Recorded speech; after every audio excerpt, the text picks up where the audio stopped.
రెడ్డిపై పోలీసులకు ఫిర్యాదు చేసేందుకు బీఆర్ఎస్ సిద్ధమైంది. నార్సింగి పోలీస్ స్టేషన్లో బీఆర్ఎస్ నేత ఆర్ఎస్ ప్రవీణ్ కుమార్ ఫిర్యాదు చేయనున్నారు. ఫార్ములా ఈ కార్ రేస్ కేసులో ముద్దాయిగా చేర్చుతూ ఎఫ్ఐఆర్ నమోదు చేయాలని పోలీసులను కోరనున్నారు. సీఎం రేవంత్ రెడ్డి వల్లే రాష్ట్రానికి పెట్టుబడులు రావట్లేదని బీఆర్ఎస్ నేతలు ఆరోపిస్తున్నారు. రాష్ట్ర స్థాయిని చాటి చెప్పే విధంగా బీఆర్ఎస్ హయాంలో ఈ కార్ రేసింగ్ నిర్వహిస్తే దాన్ని తప్పుగా చిత్రీకరించి అవినీతి జరిగిందంటూ తప్పుడు ఆరోపణలు చేశారని మండిపడ్డారు. సీఎం రేవంత్ రెడ్డి ఆరోపణలతో రాష్ట్రానికి పెట్టుబడులు పెట్టేందుకు కంపెనీలు సిద్ధంగా లేవని బీఆర్ఎస్ నేతలు అంటున్నారు.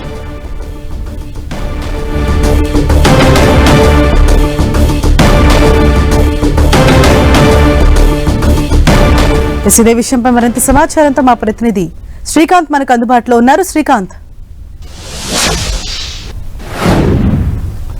హరీషా, ఫార్ములా ఈ కార్ రేస్ వ్యవహారంలో బీఆర్ఎస్ కూడా వైపు దూకుడు పెంచిందని చెప్పుకోవచ్చు. ఇప్పటి వరకు ప్రభుత్వ పరంగా బీఆర్ఎస్ పార్టీ వర్కింగ్ ప్రెసిడెంట్ గా ఉన్న కేటీఆర్ ను బాధ్యుడుగా చేసి ప్రభుత్వం ఎఫ్ఐఆర్ నమోదు చేయడం, ఏసీబీ కేసు నమోదు చేయడంతో ఈడీ కూడా రంగంలోకి దిగింది. ఏసీబీ, ఈడీలు ఇప్పటికే కేటీఆర్ ను విచారిస్తున్నాయి. ఈ సమయంలో బీఆర్ఎస్ పార్టీ కూడా ఫార్ములా ఈ కార్ రేస్ వ్యవహారంలో ప్రభుత్వంపై అటాక్ మొదలు పెట్టిందని చెప్పుకోవచ్చు. ఈ రోజు మరి కాసేపట్లో బీఆర్ఎస్ సీనియర్ నేత మాజీ ఐపీఎస్ అధికారి ప్రవీణ్ కుమార్ ఆధ్వర్యంలో నేతలంతా ఈ రోజు రేవంత్ రెడ్డి, ముఖ్యమంత్రి రేవంత్ రెడ్డిపై ఫిర్యాదు చేయనున్నారు. నార్సింగ్ పోలీస్ స్టేషన్ లో ఈ కార్ రేస్ వ్యవహారంలో రేవంత్ రెడ్డి అసలు ముద్దాయిగా చేర్చాలని డిమాండ్ చేస్తూ ఈ రోజు బీఆర్ఎస్ నేతలంతా ఫిర్యాదు చేయనున్నారు. ఈ కార్ రేస్ వ్యవహారంలో తాము ఎంతో ముందు చూపుతో ఈ వ్యవహారాన్ని కార్ రేస్ ను హైదరాబాద్ లో నిర్వహించడంతో పెద్ద ఎత్తున పెట్టుబడులు హైదరాబాద్ కు వచ్చాయని, ప్రస్తుత ప్రభుత్వం కాంగ్రెస్ ప్రభుత్వం అధికారంలోకి రావడంతోనే ఈ కార్ రేస్ నిర్వహణను, అంటే తమ ప్రభుత్వ హయాంలో చేసుకున్న, ప్రభుత్వ పరంగా చేసుకున్న ఒప్పందాన్ని అమలు చేయకపోవడంతో రాష్ట్రానికి తీవ్ర నష్టం వాటిల్లిందని, పెట్టుబడులు కూడా ఇదిగు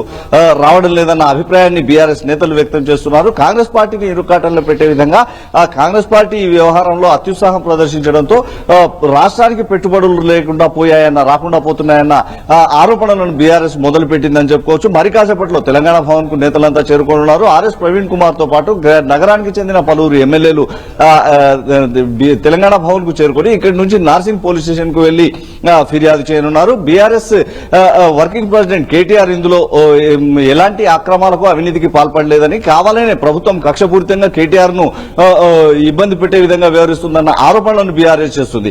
ఇప్పుడు ఈ రోజు చేసే ఫిర్యాదుపై అంటే పోలీసులు ఎలా స్పందిస్తారు, తదుపరి చర్యలు ఎలా ఉంటాయన్న దానిపై ఒక ఆసక్తి రేపుతున్న అంశంగా చెప్పుకోవచ్చు. ఎందుకంటే బీఆర్ఎస్ పార్టీ ఇప్పటి వరకు ఫార్ములా ఈ కార్ రేస్ వ్యవహారంలో ఎన్నో ఆరోపణలు ఎదుర్కొంటుంది. ప్రభుత్వం నమోదు చేసిన కేసులతో పార్టీ వర్కింగ్ ప్రెసిడెంట్ కేటీఆర్ విచారణ కూడా ఎదుర్కొంటున్నారు. ఇప్పటికే ఏసీబీ ముందు విచారణకు హాజరు కావడం జరిగింది. ఈడీ అధికారులు కూడా కేటీఆర్ ను విచారించడం జరిగింది. హరీషా.